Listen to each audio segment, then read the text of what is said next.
Karnataka special அக்கி ரொட்டி எப்படி பண்ணுறதுன்னு பார்க்கலாமா? இதுக்கு வந்து நான் ஒரு 2 கப் அளவுக்கு பச்சரிசி மாவு வந்து எடுத்திருக்கேன்.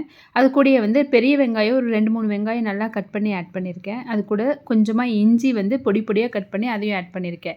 4 பச்சை மிளகாய சின்னதா கட் பண்ணி ஆட் பண்ணியிருக்கேன். 1 கொத்தளவுக்கு மல்லித்தழை வந்து இதில ஆட் பண்ணியிருக்கேன். துருவின தேங்காய் வந்து ஒரு 4 ஸ்பூன் அளவுக்கு அதையும் ஆட் பண்ணிட்டு, இதுக்கு தேவையான அளவுக்கு உப்பு, 1 ஸ்பூன் அளவுக்கு ஜீரகம் போட்டு இத நல்லா நம்ம இப்ப பெரட்டிறலாம்.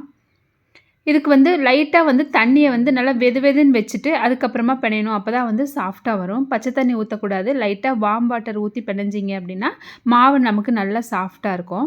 பாருங்க இந்த அளவுக்கு நம்ம நல்லா பெசஞ்சு எடுத்து வச்சுக்கலாம்.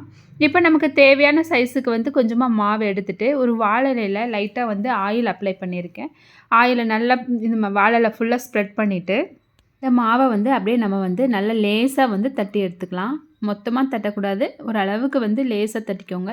ரொம்ப லேசா தட்டினாலும் ஒரு மாரி ட்ரைனஸ் ஆயிரும். அதனால நல்லா மீடியம் சைஸ்ல வந்து பாருங்க, இந்த சைஸ்க்கு வந்து நம்ம நல்லா தட்டி எடுத்துக்கலாம். இப்போ தோசைக்கல் பார்த்தீங்கன்னா, நல்லா காஞ்சிருச்சு. அதில வந்து ஆயில் அப்ளை பண்ணியிருக்கேன். இப்போ நம்ம வந்து தட்டி வச்சிருந்தோம் இல்லையா? அந்த மாவ வந்து அப்படியே தோசைக்கல்ல வந்து நம்ம போட்டுறலாம். இலையில தட்டினீங்கன்னா, இந்த மாரி ஈஸியா நம்ம வந்து எடுத்துறலாம்.